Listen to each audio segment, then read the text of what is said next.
folks, how are you all doing today? So today I'm coming to you, this is a completely unscripted video. I just want to give you my honest thoughts about, I guess, what's becoming quite a contentious issue, and I know I've heard a lot of people with different opinions about this, so I want to try and wrap some of it together, see what you guys think. I'm going to encourage you to sort of leave comments as well, and I want to give you my honest thoughts on single-sex gyms, specifically women's-only gyms, because they're becoming an increasingly common thing to see now, gyms that are exclusively to be used by women. So sometimes these can be, you might have one main gym and then a smaller secondary gym that women can use. Sometimes they might be just gyms purely dedicated to women's training. And sometimes you might get gyms that have specific classes or specific times where they are only usable by women. So first of all, I want to start by saying I'm a big fan of getting as many women, as many girls into exercise as possible, because I'm a massive fan of getting as many people as possible into exercise. I think it's great. I think strength training's great. That's what I want to see more of. I love the Girls Gone Strong blog. I think there's some amazing female athletes out there. So, you know, it's got my full support of getting women into exercise. But there are some things that need to be said. Are women's only gyms the way to do that?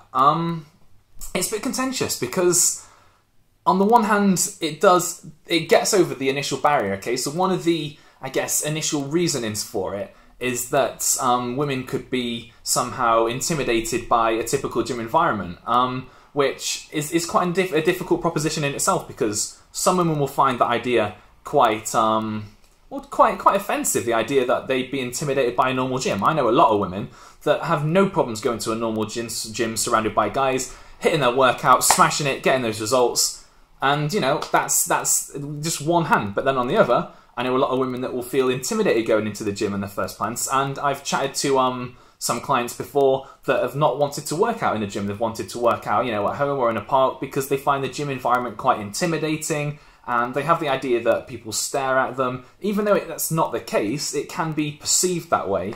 So there are definitely two camps on this. So yeah, that's sort of one thing.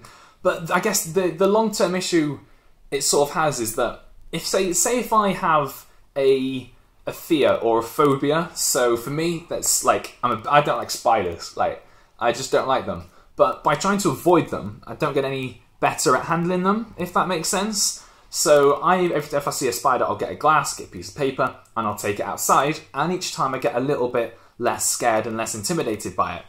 And it's like, if you are one of these women in this camp that feels quite intimidated by a gym environment, and by particularly the fear of being around lots of guys in that environment, then by avoiding that environment, you're never going to get yourself more familiar with it. And that's probably an issue, because gyms have access to, you know, you'll give access to better equipment, you've got access to better staff, better training, better programming. So typically being in that training environment can yield better results. So in that sense, that's what you sort of want to be, I guess, aspiring towards as you progress more into the world of health and exercise.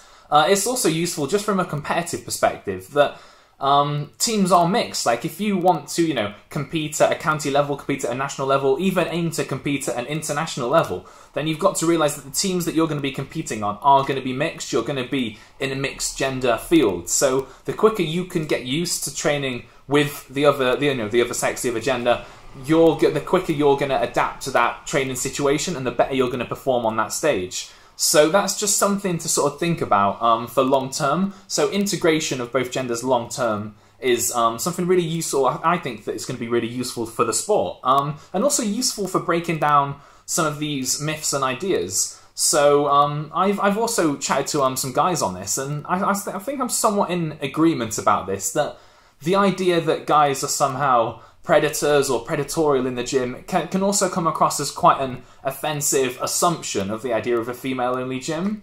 And that being that when I'm in a gym, I'm there to work out. I'm there to do what I need to do to get stronger, to become better, to become faster, to improve in my sport or my performance, right?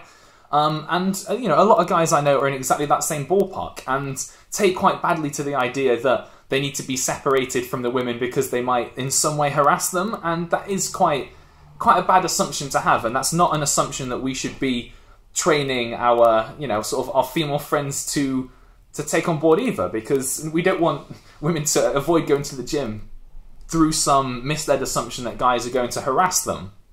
But again, every point can be counted in this debate. This is the issue.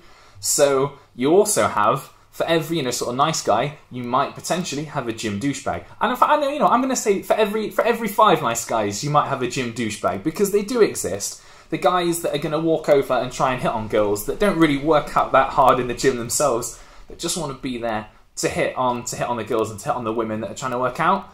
And in many ways, they give a lot of guys a bad reputation, and they're sort of causing this issue, or they're causing a lot of women to feel insecure in a gym environment, or to feel threatened or harassed when, you know, women just want to come and work out, by and large. So it's quite a contentious issue, and you can see that it's all just free flowing, but you can see I'm almost countering my own arguments bit by bit by bit, because there are lots of debates about this. I'm not really going to touch on the whole, it's tough, because a lot of women's only gyms conflate with the whole religious debate, in that, you know, can sort of certain religions be seen around men in certain items of clothing? Can they work out around men? It's a leisure activity. My stance on that as an atheist, and as someone that thinks that appeal to tradition is a really weak form of logical argument, you can probably guess where my stance is on that. So it's probably, I'll elaborate that on another video, but I think that appeal to outdated traditions that keep men and women on a different and unequal level, an unequal playing field, yeah, you can guess my argument on that. So I want to keep this video more on the topic of yeah, just perception and what is actually going to be best for training, for getting results, and for getting people where they want to go. And for that, I think that we really want to be working on ways to integrate men and women training in the same environment, learning to train together, to compete together, sharing advice, chatting, becoming friends, learning how to appreciate and support each other to become stronger and to perform better, and just to enrich our lives.